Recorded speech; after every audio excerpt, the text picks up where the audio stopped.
We are tracking today how my rose bush has fared during all of this rain, and it is absolutely gorgeous. Wait till you see this. Ta-da! Look at that. It's just blooming away, even though it's gotten quite waterlogged. The sun has come out today, dried it out, and they are absolutely gorgeous.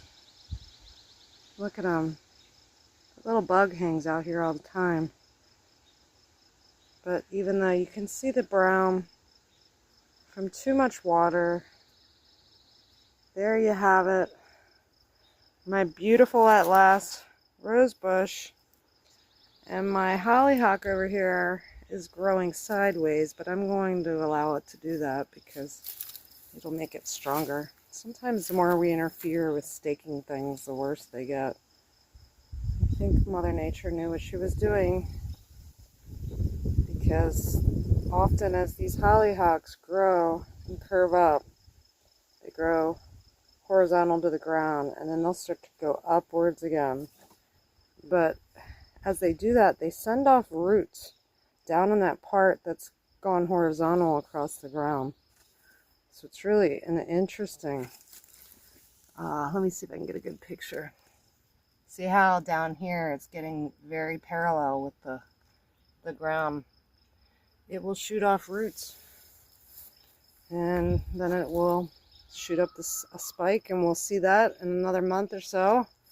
There's a total of 11 blooms on here that are actually open, and I don't even know how many more are going to come. Excellent. If you find an at last rose bush, get it. It's definitely a producer's choice. Also, after Easter time at Our Lady of Grace, they were giving out the beautiful decoration flowers that they decorate the altar with. And so I have 2 lilies and a hydrangea. And of course they've seen better days because they're done blooming in the greenhouse. But I've planted them over here. Let me let you... There they are.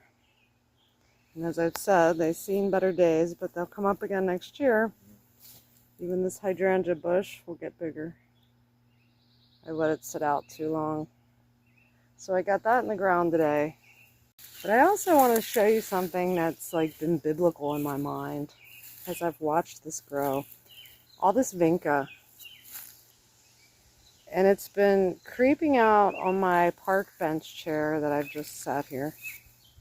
And it's really creeping out and filling out this area here where I did have a garden, but a vegetable garden, but I don't feel like dealing with that. The ground there isn't very good anyway. Anyway, so it's creeping all out, as you can see. And, you know, to somebody else, this might be so wild and unkempt, because a lot of people don't like vinca for that reason. But I like it as like a ground cover. It's got a very woodsy feel. Very woodsy out here on this side. I'm not too happy with all of this weeds taking over my other part of the side. But, you know, you can only do what you could do. And these irises have gotten huge right here by my hammock. And the daylilies have been growing. Everything is really growing back this year. But what I was thinking of, as I've been watching these vines grow out, each one an individual vine, I've been thinking of how Jesus is the vine and we are the branches.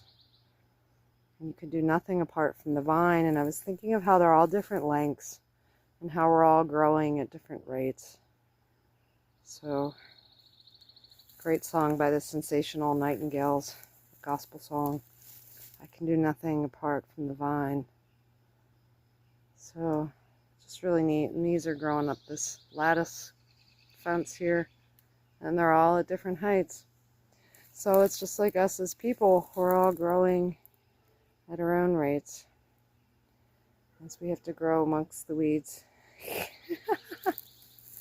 Anyway, have a great day. Happy gardening, everyone. There is more to me than my readings of Marcus and, you know, rallying against social injustice I see occurring.